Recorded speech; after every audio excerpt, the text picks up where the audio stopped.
বলেছেন, ওয়া ইন্নাকা লাআলা খুলুকিন আযীম। নবী আপনি মহান চরিত্রের উপরে প্রতিষ্ঠিত, আপনি মহান চরিত্রের উপরে প্রতিষ্ঠিত। আল্লাহ পাক রব্বুল আলামিন রাসূলের চরিত্রের সার্টিফিকেট দিচ্ছেন। রাসূলের চরিত্রের সার্টিফিকেট স্বয়ং রব্বুল আলামিন দিচ্ছেন। এখন আমি আপনাদেরকে জিজ্ঞাসা করতে চাই, যদি আল্লাহ তাআলা কারো চরিত্রের সার্টিফিকেট দেয়, তাহলে তার চরিত্রে কোনো দোষ থাকতে পারে? বলেন না, কেন থাকতে পারে? যদি তারপরেও কোনো ব্যক্তি ওই রাসূলের দিকে এই মুখ দিয়ে কোনো কুৎসা রচনা করে, রাসূলের চরিত্রে কালিমা লেপনের চেষ্টা করে, সে যাই হোক, আল্লাহর হাবিব বলেছেন, মান সাব্বা নাবিয়ান ফাকতুলুহু, যে আল্লাহর রাসূলকে গালি দিবে তাকে হত্যা করে দাও, তার দুনিয়াতে থাকার কোনো অধিকার নাই। এটা আল্লাহর ফতোয়া, বলেন ঠিক কিনা? এটা আমার ফতোয়া না, আল্লাহর ফতোয়া। যদি কারো কোনো চ্যালেঞ্জ করার ক্ষমতা থাকে, আল্লাহর সাথে চ্যালেঞ্জ করো যে আল্লাহ তোমার নবীকে গালি দিয়েছি, তারপর তুমি কেন এড়িয়ে দিয়েছো? মান সাব্বা নাবিয়ান ফাকতুলুহু, যে আমার নবীকে গালি দিবে তাকে হত্যা করে ফেলো। একটাই বিচার, অন্য কোনো বিচার নাই।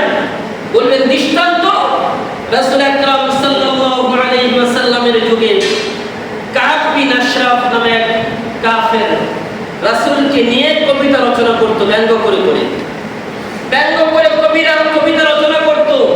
তো তার দুই ভাই রাসূলের কাছে এসে মুসলমান হয়েছে।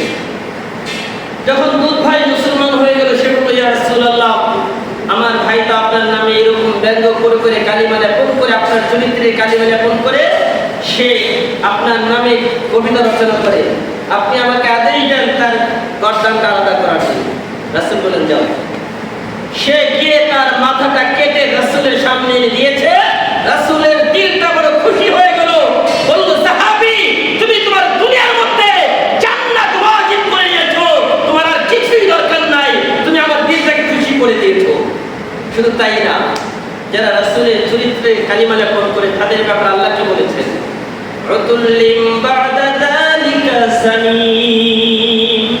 একমাত্র ওই লোকগুলোই রাসূলের চরিত্রে কালিমা লেপন করতে পারে যাদের জন্মের ঠিক নাই, যারা জারজ, যাদের অবৈধ সন্তান, তারাই একমাত্র রাসূলের চরিত্রে কালিমা লেপনের চেষ্টা করতে পারে। এটা আল্লাহ বলছে, ভাই, উতুল্লিম বা'দা যালিকা সামিম। আল্লাহ পাক রব্বুল আলামিন সূরা কলামের 12 নম্বর আয়াতের মধ্যে বলেছেন। আপনারা বাড়িতে গিয়ে তাফসীর খুলে দেখবেন আল্লাহ কি বলেছেন। বলবেন যে হুজুর এই কথাগুলো এখন কেন বলছেন? কারণ ইসলামের মূল তো হচ্ছে রাসূল আকরাম সাল্লাল্লাহু আলাইহি ওয়াসাল্লাম।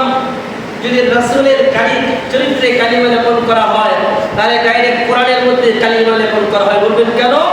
আল্লাহ তো নিজেই বলেছেন, বান্দা, তোমার প্রতিটি কাজের আদর্শ নমুনা হচ্ছে নবী মুহাম্মদুর রাসূলুল্লাহ। দলিল, লাকাদ কানা লাকুম ফি রাসূলিল্লাহি উসওয়া, লাকাদ কানা লাকুম ফি রাসূলিল্লাহি উসওয়াতুন হাসানাহ লিমান কানা ইয়ারজুল্লাহা ওয়াল ইয়াওমাল আখির ওয়া যাকারাল্লাহা কাসীরা।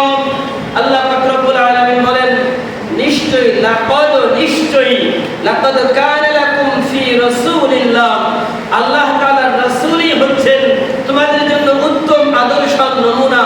সুতরাং কোন কাজের আদর্শ? বান্দা, তোমার জন্ম থেকে নিয়ে মৃত্যু পর্যন্ত এমন কোনো বিষয় নাই যেটার মধ্যে রাসূলের চরিত্র নাই। তোমার জন্মের পরে তার সন্তানের কি করতে হবে সেটাও রাসূল হাদিসে বলেছেন।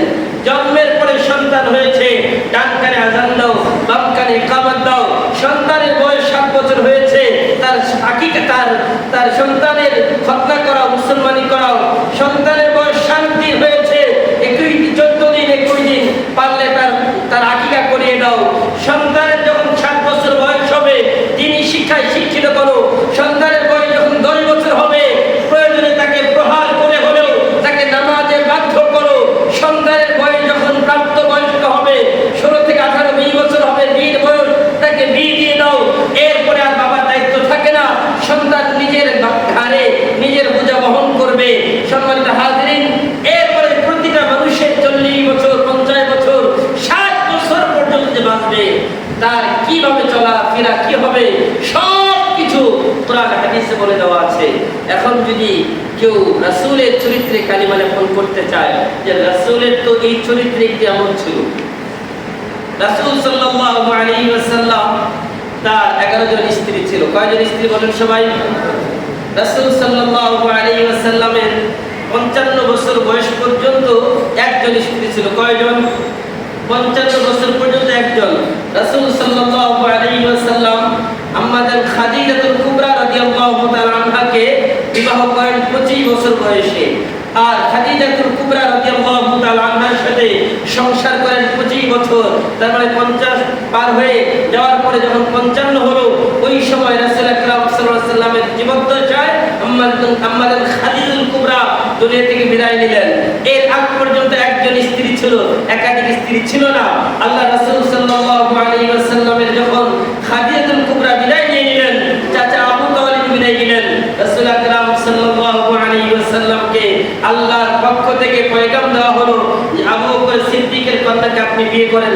তাফসীরের কিতাবে এসেছে রেশমি রুমালের মধ্যে একটা ছবি এনে জিবরাইল আল্লাহ রাসূলকে দেখিয়েছেন, বললেন ইয়া রাসূলুল্লাহ, এই মেয়েটাকে আল্লাহর পক্ষ থেকে আপনাকে বিবাহ করার আদেশ দেওয়া হয়েছে।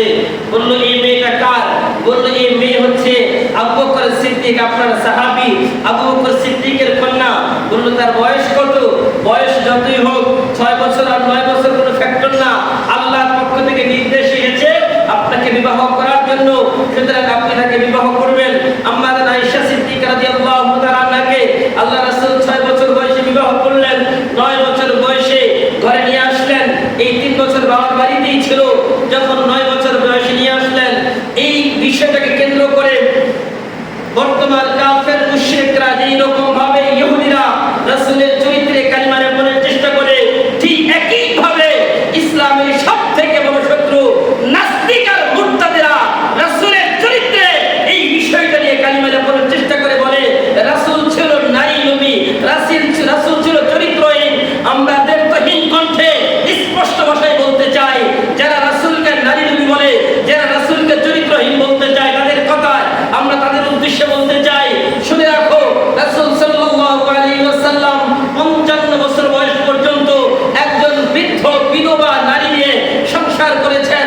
এর আগে আমাদের খাদিজাতুল কুবরার আরো 2 জায়গায় বিবাহ হয়েছিল, আরো 4 জন সন্তান ছিল আগের ঘরে। এইরকম 40 ঊর্ধ্ব একজন মহিলাকে নিয়ে সংসার করেছেন 25 বছর। তখন আমাদের খাদিজাতুল কুবরার বয়স যদি আপনি 25 যোগ দেন, তাহলে আরো অনেক 50 পার হয়ে যায়। এমন একজন মহিলা কিনে আল্লাহ রাসূল নিজের বয়সের থেকে আরো প্রায় 15 থেকে 20 বছর বড় এরকম একজন মহিলা নিয়ে বিবাহ সংসার করেছেন। আর তাকে তোমরা চরিত্রহীন বলতে চাও। মক্কার কাফেররা রাসূল সাল্লাল্লাহু আলাইহি সাল্লামকে প্রস্তাব দিয়েছিল, মুহাম্মদ তোমার জন্য প্রতি রাতে একজন করে সুন্দরী রমণী ব্যবস্থা থাকবে, তোমার মক্কার সবথেকে বড় নেতৃত্বের যে চেয়ারটা, ওই চেয়ারটা তোমাকে দেওয়া হবে। মক্কার সবথেকে যত সম্পদ আছে, ওই সম্পদগুলো তোমার পায়ের নিচে এনে ফেলে দেওয়া হবে। তারপরে তুমি দ্বীনের দাওয়াত বাদ দাও।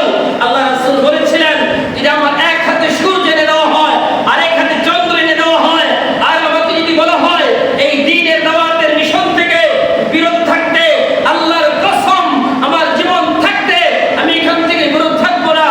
এরপরে কাফেররা রাসূলের চরিত্রে কালিমা লেপনের এই দুঃসাহস করতে পারে নাই। তারা বলেছিল আপনি একদম নির্মল চরিত্রের অধিকারী, আপনার চরিত্রে কোনো দাগ নাই। কিন্তু এই বর্তমান জামানায় এসে গত 2-3 দিন যাবত আপনারা দেখতে পাচ্ছেন একজন পুলিশ কর্মকর্তা রাসূলের চরিত্রে কালিমা লেপন করে দৃষ্টতা দেখিয়েছে, বলেছে রাসূল সাল্লাল্লাহু আলাইহি ওয়াসাল্লাম নাকি এই 9 বছরে আমাদের আয়েশা সিদ্দিকাকে বিবাহ করে তার এটা ভালো লাগে নাই, রাসূল এটা দোষ করেছে, এই কথা সে বলতে চেয়েছে। আমরা স্পষ্ট ভাষায় বলতে চাই, একজন পুলিশ কর্মকর্তা যদি একজন নারীকে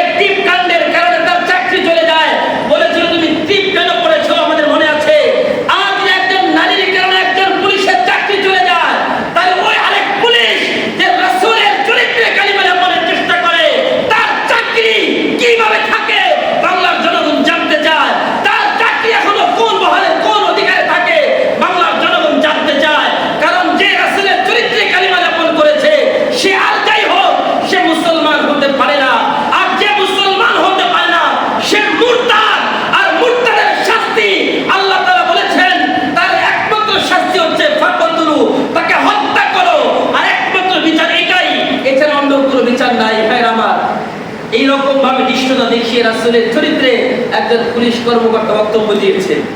এটা আমরা আসলে ঘুমিয়ে আছি, কিন্তু তারা কিন্তু ঘুমিয়ে নাই।